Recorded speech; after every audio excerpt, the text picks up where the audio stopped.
Alright, so for this prickly pear jelly, I have 1 quart of straight from the steam juicer prickly pear juice, because this being hot is going to make it easier to dissolve everything. You can put in 2 lemons worth of juice, medium-sized lemons. However, I didn't have lemons and I had citric acid, so for 2 lemons it's 1 teaspoon of citric acid. Alright, so with the pectin, you don't just dump it all in at once. To really mix it in nicely, it's best if you have a whisk, but somehow all my whisks disappeared. Nobody knows where they are, but you can use a fork instead of a whisk, and you just put this pectin in there, a little sprinkle at a time. And by doing it that way, you don't get any pectin lumps. Now that all the pectin is dissolved, you want to do 1 box of pectin per quart of juice. Then we'll need to put this on the heat and get it to a boil. Alright, once it's on the heat, you want it on high heat. Well, I do it on high heat and just stir it. You always have to stir jelly vigorously. You must always stir it. You want the temperature in there to be even throughout the entire batch. So generally you do a small batch and you just keep stirring. Now you also want to have on hand all your sugar ready to dump in. So I like to do 4 cups of sugar for 4 cups of liquid with this prickly pear stuff. You can get away with 3 or 2 if you have someone in your family who is against the principle of having sugar in their jelly. But once this starts boiling, you boil it, you dump in the sugar, and then you get it boiling again and let it boil for 2 minutes, and then you take it off the heat right then and there, and then you pour it into your prepared jars.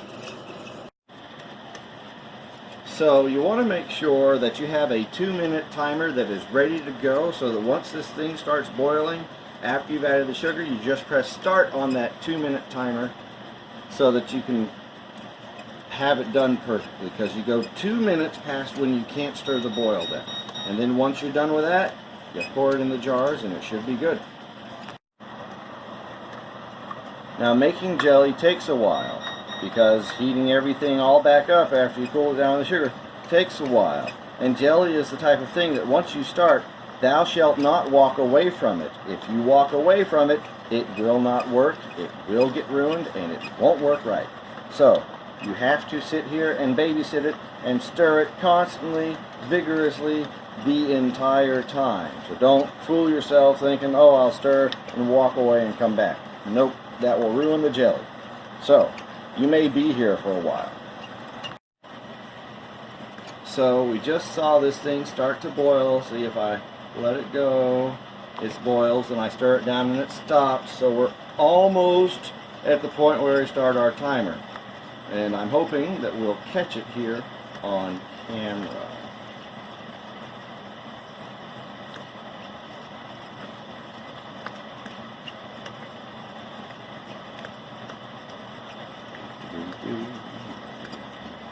It's taken a while now, because we're watching a boiling pot.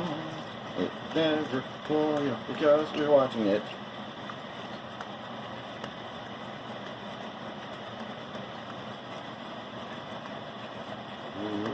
We're really close. Really close.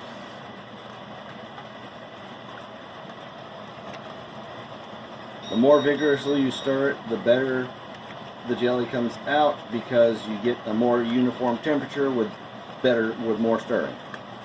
Because you want it to be the same temperature from here at the top all the way to the bottom, from out the edge all the way to the middle. The whole thing, you want it to be uniform temperature. And the only way you can get that is with vigorous stirring. But don't stir like a maniac and splash it everywhere. Oh, it's boiling while I'm stirring. I start my 2-minute timer, and be warned, this stuff will start to bubble up.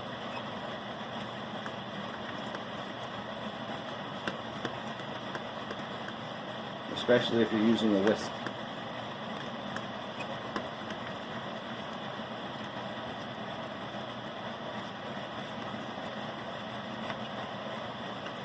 Can you see the boiling, or is there too much steam? It's not, I mean, you can see the boiling, but it's less about the steam, more of the glare. Oh, okay.